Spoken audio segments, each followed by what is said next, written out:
Olá, tudo bem? Meu nome é Gandhi Martins, bem-vindo ao canal Eu Compositor. Aqui nesse canal você encontra diversos conteúdos sobre composição musical, especialmente composição de canção, mas também outros assuntos relacionados à música, como leitura de partitura, teclado, piano e outros assuntos que estão no universo da música. Seja muito bem-vindo!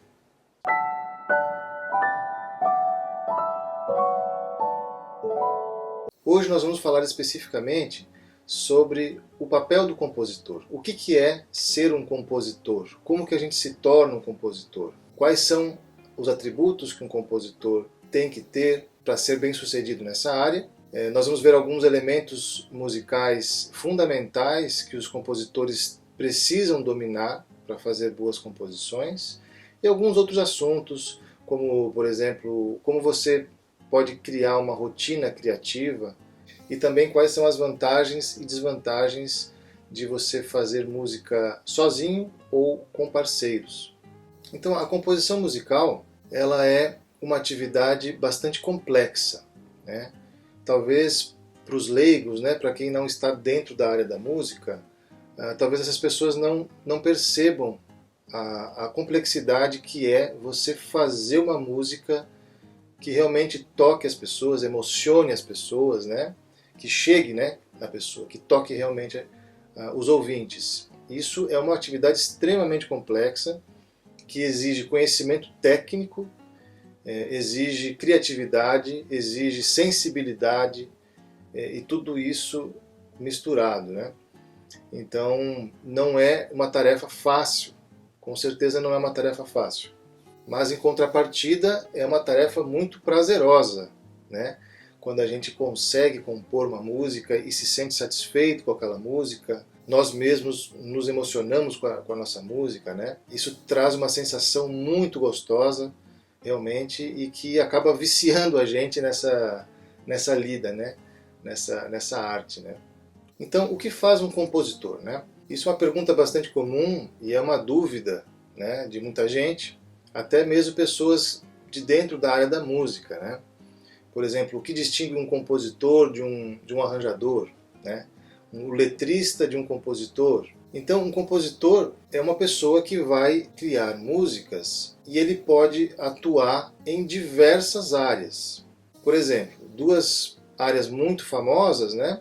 É quando você compõe para um artista ou para uma banda, né? Então você vai lá, compõe a música e consegue chegar até a produção do artista e esse artista vai avaliar, né, se a sua música tem a ver com o momento de carreira dele, com o estilo dele e tudo mais, e ele pode interpretar ela. Isso para artistas ou bandas, né? Mas você pode também, por exemplo, fazer músicas para filmes, né, ou para teatro, né, trilha sonora, tanto de filme quanto de teatro, quanto de games, né, de jogos. Isso é uma área muito grande e que vem crescendo muito, né? Principalmente por conta da facilidade de se gravar música, por exemplo, orquestral, com sons de orquestra, né? De instrumentos de orquestra, no computador, que são os famosos VSTs, né? Os instrumentos virtuais. Então, como geralmente as trilhas, principalmente de cinema e de games, se utilizam muito de sons orquestrais, as pessoas que dominam, além da composição, também a parte técnica de gravação com VSTs, a pessoa tem um campo vasto aí e bastante lucrativo, inclusive, para atuar, né? Você pode se tornar também compositor, além de trilhas para teatro, você pode fazer teatro musical também, né? Musicais, você pode escrever um musical, você pode escrever uma ópera, né, que são relacionados, né, são gêneros parecidos, né, apesar de terem suas diferenças também, né. Você pode fazer obras de música de concerto, em que grupos, por exemplo, de câmara podem pegar a sua obra, podem gostar da sua obra e querer interpretar ela, né, por exemplo, um quarteto de cordas, um conjunto de sopros, enfim, né, esses conjuntos de câmara, geralmente de música erudita, né, de música de concerto. Se você tiver domínio e tiver interesse em compor esse tipo de música, né, esse estilo, você pode compor também nesse estilo. E também você pode atuar como arranjador ou orquestrador, que são áreas correlatas à composição musical. O arranjador é a pessoa que vai pegar uma música, pode ser de outra pessoa, pode ser dele mesmo, né? Mas vamos supor que ele pegue música de outro artista, de outro compositor, e ele vai rearranjar aquilo, ele vai fazer um arranjo novo, né? Ou se não tem nenhum arranjo, ele vai fazer o arranjo daquela música, né? Então ele vai ter que escolher instrumentação, né? Quais instrumentos vão ter naquela música, ele tem que dominar como escrever, né? Como criar música e escrever música para esses instrumentos todos, estudar uma série de outras questões teóricas e técnicas, né? Como condução de vozes, contraponto, harmonia, claro, teoria em geral, e aplicar isso de uma forma criativa, e aí vem a parte da composição dentro do arranjo, né? Para fazer esse arranjo, para dar essa cara que ele vai dar para aquela música que é de outra pessoa. Então, os compositores trabalham muito como arranjadores também, né? E orquestrador é algo similar. O orquestrador é alguém que vai ser especializado em saber orquestrar, saber como fazer instrumentos, uma série de instrumentos, soar o melhor possível.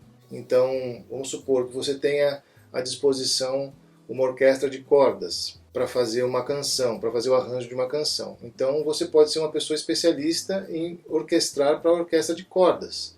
Então, você vai saber diversas técnicas para fazer com que as suas escolhas soem o melhor possível para aquele grupo. Então, essas são algumas áreas em que os compositores podem atuar. E ainda, além disso, você pode atuar de forma independente, né, no qual você vai procurar seus clientes, vai procurar projetos para se inserir, para trabalhar. Você pode atuar sob demanda, né, em que pessoas, instituições ou, enfim, né, uma orquestra, uma banda, um artista pode te solicitar, te encomendar uma composição. Ou você pode trabalhar dentro de instituições, dentro de produtoras. Por exemplo, se você trabalha dentro de uma produtora de filme, você pode ter um contrato ali que você vai fazer uma série de filmes, de trilhas, né, para os filmes deles. Ou você trabalha junto de uma orquestra, né, de uma camerata, enfim, em que talvez você tenha um trabalho ali constante de composição para aquele grupo específico, né. Então são diversas formas, né, diversas maneiras que os compositores podem atuar. Além de, claro, você pode ser o compositor e pode ser o intérprete. Isso de música popular, de música erudita, isso não importa. Você pode compor, por exemplo, canções em que você é o compositor, talvez você mesmo seja o arranjador, você orquestre tudo, né? Você tenha todas essas habilidades e ainda você cante a sua música, você interprete, né? Algumas vezes eu fiz isso na minha carreira, né? Eu compus a música, eu arranjei, eu produzi, fiz tudo, ainda cantei e toquei piano, né? Isso não é tão incomum. Na verdade, hoje em dia isso está se tornando cada vez mais comum, né? Por conta novamente, da facilidade de acesso tanto a questões tecnológicas, como computadores, VSTs, mas também o acesso ao conhecimento, como é o caso desse vídeo. Assim como você vê o meu vídeo aqui falando sobre composição, você vai ver milhões de outros vídeos pela internet falando sobre os mais variados assuntos de composição, de música, de tudo, né? Então você tem muito conhecimento disponível e muitas vezes de forma gratuita. Bem, então a gente viu o que é um compositor, o que ele faz e algumas áreas em que ele pode atuar. Se você for uma pessoa muito interessada em composição, eu sugiro que você acesse o primeiro link aqui da descrição e conheça um pouco mais sobre o livro que eu escrevi sobre composição, de maneira super simplificada, mas bastante profunda e completa. Então vamos ver rapidamente alguns elementos da música que os compositores precisam dominar para conseguir fazer músicas que impactem, que emocionem, enfim, que realmente cause o impacto que o compositor está imaginando que vai causar aquela música, né? Como vocês podem imaginar, isso depende não só de inspiração, não só de criatividade bruta, né, no seu estado bruto, mas também de técnica, né, de teoria, de você ir se lapidando, ir lapidando a sua forma de trabalhar ao longo dos anos. Não é algo fácil, mas é algo totalmente possível. Então vamos escolher aqui a canção popular para nos determos a alguns elementos que os compositores precisam dominar para conseguir fazer boas canções. Uma questão muito importante é a estrutura da canção. Então você tem várias maneiras de estruturar uma música, né? E o que seria a estrutura de uma canção? Uma estrutura pressupõe que há partes, né? Que algumas partes. Nós chamamos essas partes de seções. Então você pode ter diversas seções nessa música e pode combinar elas de diversas maneiras. Então, uma forma musical muito famosa e muito popular é a forma que eu chamo, e alguns autores chamam, de verso-refrão. O que é a forma verso-refrão? São músicas que têm verso e têm refrão, porém não só isso, tá? Elas podem ter só verso e refrão, porém elas podem ter outras partes, como ponte, como uma introdução, como pré-refrão, como uma finalização diferente. E todas essas seções, elas podem ser combinadas de diversas maneiras, e ainda assim ela vai ser considerada uma forma verso e refrão.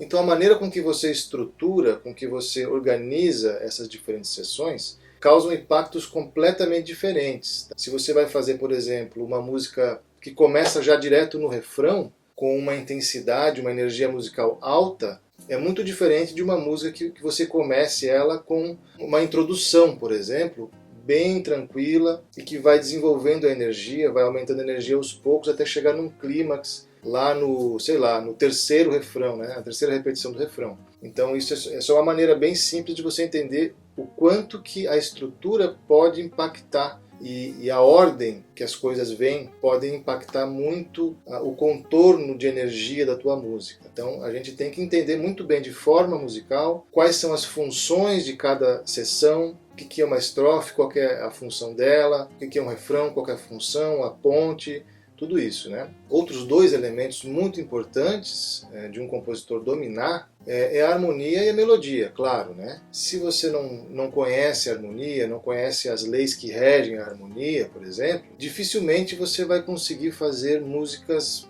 assim muito boas e que realmente transmitam a mensagem que você está querendo transmitir. Então você precisa entender de teoria, né? Minimamente harmonia funcional. Você tem que saber minimamente também tocar um instrumento harmônico, de preferência piano ou violão, né? Guitarra, enfim. Além de entender teoricamente os conceitos de harmonia, você precisa aplicar eles, saber como eles soam, ter domínio deles na prática. Essa é a melhor maneira que você tem de entender a harmonia e também como fazer boas melodias, né? Porque com a harmonia você vai estabelecer a atmosfera daquela música, você vai muitas vezes definir um estilo através da harmonia. Por exemplo, se você quer fazer uma bossa nova, você vai ter que entender que a bossa nova tem algumas características que precisam estar incluídas ali na harmonia para que ela soe como bossa nova. A melodia é a mesma coisa, né? Uma maneira muito boa da gente desenvolver a nossa capacidade de fazer boas melodias é a gente tocar muita música de outras pessoas de forma instrumental. Então, por exemplo, quem toca piano, você pode se dedicar a tirar as músicas que você gosta, que você acha que tem uma boa melodia, né, uma boa harmonia, e tocar realmente, por exemplo, no piano, né, que é um instrumento mais fácil de fazer o acompanhamento e a melodia juntos, né, você realmente tocar essa música e entender o que está acontecendo.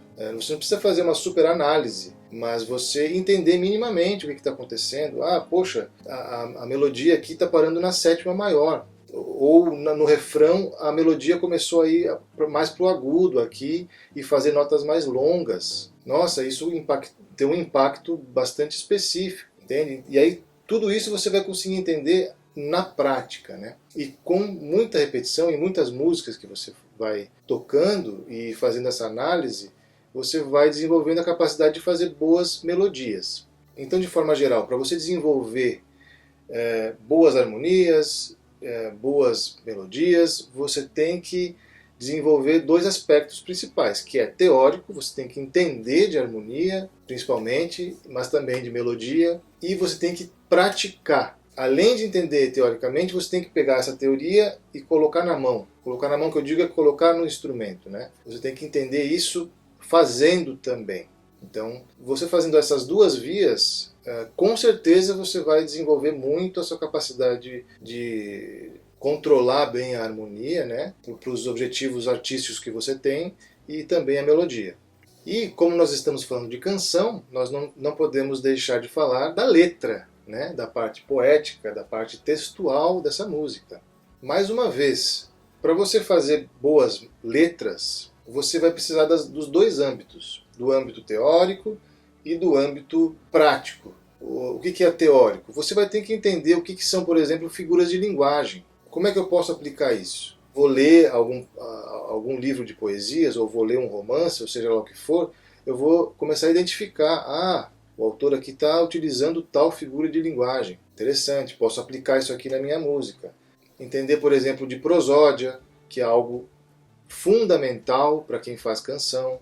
Enfim, ter conhecimentos teóricos sobre a língua portuguesa, né? Se você vai escrever na língua portuguesa, ou se você for escrever em outra língua, obviamente você tem que entender da outra língua, né? E a parte prática que eu estou dizendo é não só escrever poemas, textos, letras de música, claro, né? Mas ler muito, ler bons livros, principalmente de literatura, né? Poesia, literatura, em que você, além de você ter contato com pessoas que escrevem excepcionalmente bem, você também vai ter contato com histórias muito boas, muito bem contadas, personagens muito bem construídos, né? Em que talvez a pessoa tenha algum aspecto psicológico de um personagem ali que você fala, opa, mas isso aqui é muito interessante, isso aqui dá samba, né? Dá uma letra aqui, dá música, né? Ler livros, né? Ler textos, bons textos, te dá assim uma bagagem muito maior do que apenas você saber escrever melhor de forma correta. Te dá uma bagagem de vida mesmo, você vive outras vidas, né? Através dos personagens, através daquelas histórias. Então essa bagagem toda, ela é importantíssima para quem mexe com criatividade, né? Como nós compositores. Então eu acredito que seja essencial para quem escreve canção, principalmente, né? Porque também tem a parte da letra, que a gente leia muito, leia bons autores, bons livros. Beleza, então nós vimos 3 elementos essenciais para você fazer canções, né? A estrutura, a harmonia e melodia, que eu estou aqui agrupando os dois, e a letra. Então você precisa saber lidar muito bem com essas 3 instâncias aqui, com esses 3 elementos, com eles separados, mas também com eles juntos, porque na verdade a música, a gente escuta tudo junto, né? E tudo influencia tudo dentro da música. Cada um desses elementos influencia o outro. Então, por exemplo, você está pensando em fazer uma música alegre, efusiva, assim, né? Bem feliz e tal, com um tema super radiante e tudo mais, né? Mas de repente, você que não se atenta a essa influência mútua entre esses elementos, você fez uma música, só a música, que você achou muito bonita. De repente você falou, nossa, que melodia legal, que harmonia legal, pô, essa música está legal, né? Vou encaixar essa letra aqui. Mas de repente essa música, ela não contribui para essa atmosfera feliz, alegre. De repente essa música ela tem uma cara um pouco mais introspectiva, mais melancólica talvez. Então uma coisa vai chocar com a outra e a tua música vai enfraquecer muito, né? A tua mensagem não vai chegar, você não vai conseguir comunicar aquilo que você quer, porque você mesmo está se contradizendo. A sua parte musical e a parte da letra estão se contradizendo. Então você precisa, por exemplo, prestar atenção nisso, que é como os elementos se auto-influenciam. Então não esqueça disso. É necessário que você saiba os 3 elementos de maneira muito fluente, mas também você precisa fazer testes, né, e ter experiência em saber como fundi-los, né? Como fazer eles trabalharem em simbiose, né? Para que uma mesma mensagem seja transmitida, a mensagem que você quer seja transmitida de forma eficaz. Se você for uma pessoa muito interessada em composição, eu sugiro que você acesse o primeiro link aqui da descrição e conheça um pouco mais sobre o livro que eu escrevi sobre composição, de maneira super simplificada, mas bastante profunda e completa. E um compositor também pode trabalhar de duas formas diferentes. Ele pode trabalhar sozinho ou ele pode trabalhar com parceiros.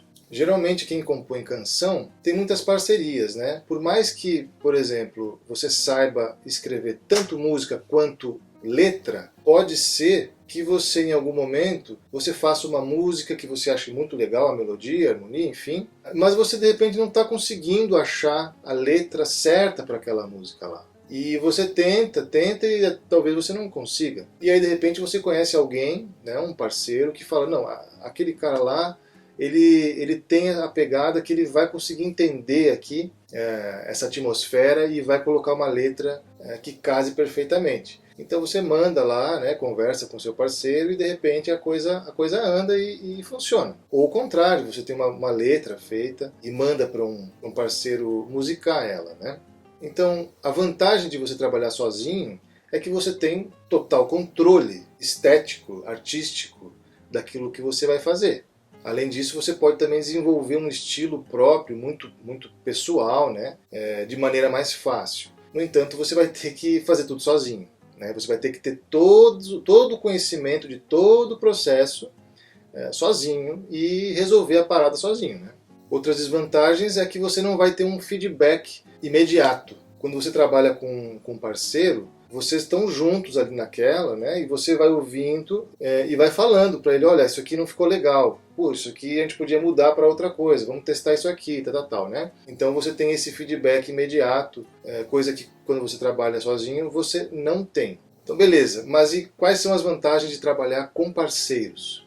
Bem, a primeira, e eu acho que a mais importante, é a troca de experiências, né? Que você vai ter, troca de inspirações, de ideias que você vai ter com a outra pessoa. Outra coisa muito valiosa é que vocês podem utilizar os seus pontos fortes, né? O ponto forte de cada um para fazer a melhor música possível. Então vamos supor que eu sei fazer muito bem uma melodia, né? Ou uma harmonia muito legal. Então eu vou lá, eu faço a melodia, faço a harmonia e o outro parceiro ele sabe muito bem escrever, ele sabe melhor que eu. Ele tem essa habilidade mais desenvolvida. Então ele vai lá e vai fazer a letra. Então isso eu acho que são as duas razões principais de por que as pessoas fazem parcerias e por que pode ser tão frutífero, né? Agora, uma desvantagem, né?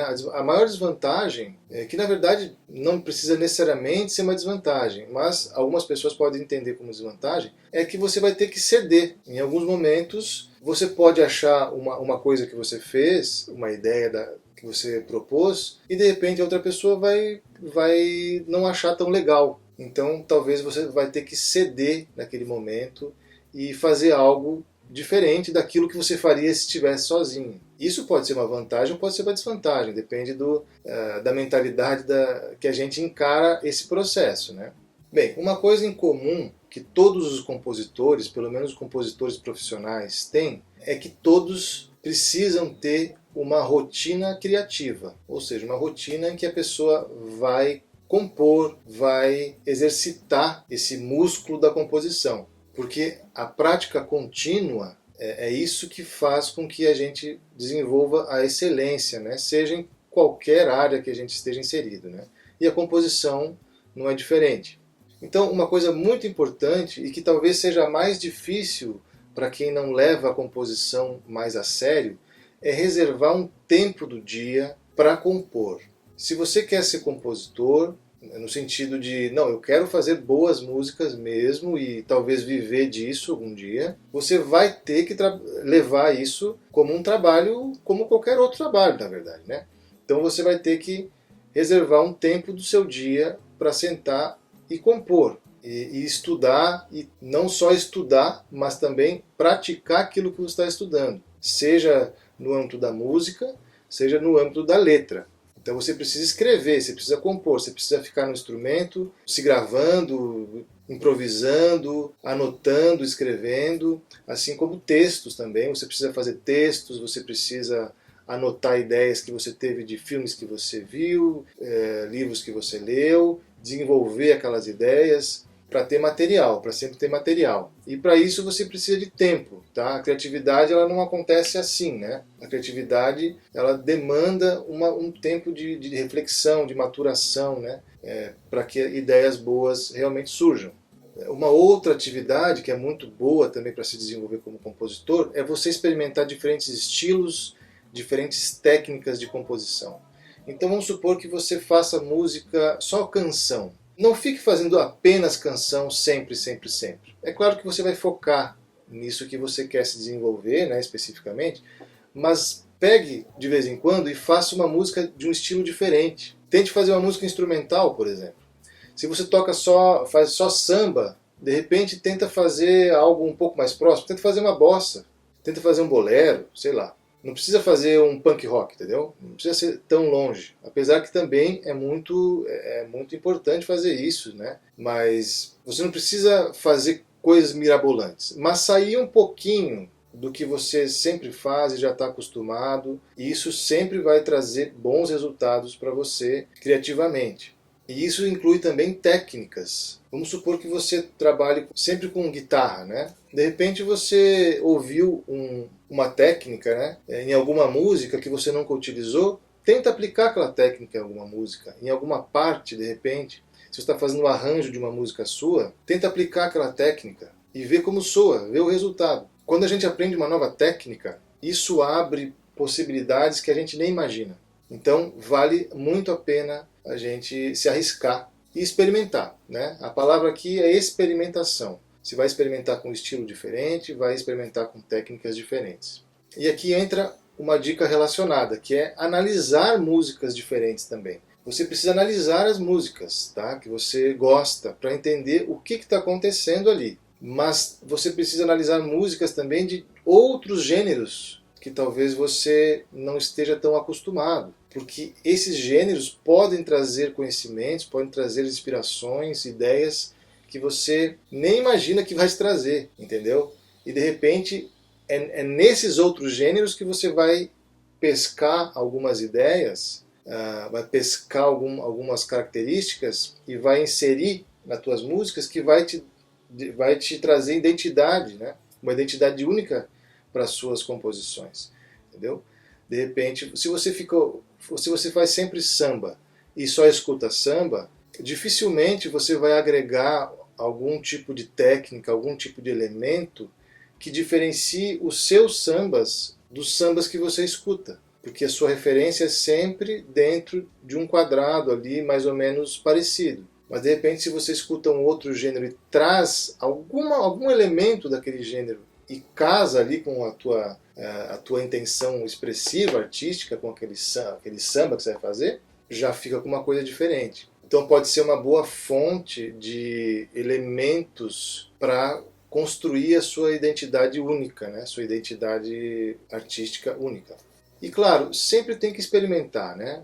Experimentação eu acho que é a palavra-chave, né, do compositor. E para isso, mais uma vez, precisa de tempo, né? E para você se tornar um compositor, você vai ter que encarar o fato de que você vai ficar o resto da sua vida estudando.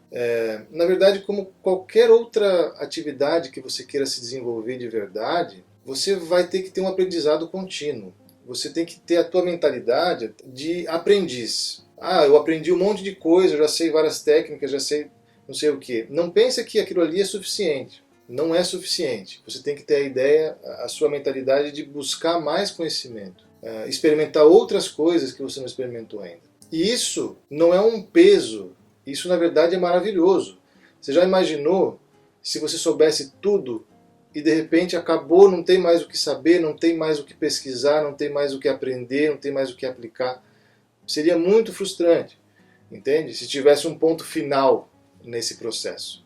Ainda bem que não tem ponto final e a gente pode continuar se desenvolvendo pelo resto da vida. Então é isso, pessoal. Espero que vocês tenham gostado desse vídeo. Se vocês querem saber um pouco mais sobre esse assunto, eu vou deixar aqui no primeiro comentário o link para um artigo do blog, né, do meu blog, eucompositor.com, que fala sobre esses mesmos assuntos de uma forma um pouco mais detalhada, enfim, de uma outra forma. Não se esqueça de curtir o vídeo, se você gostou do vídeo. se inscreva no canal, dá uma vasculhada aí no canal e procura outros vídeos, que já tem alguns outros vídeos aí bem interessantes, tá? Que a gente se vê no próximo vídeo. Valeu!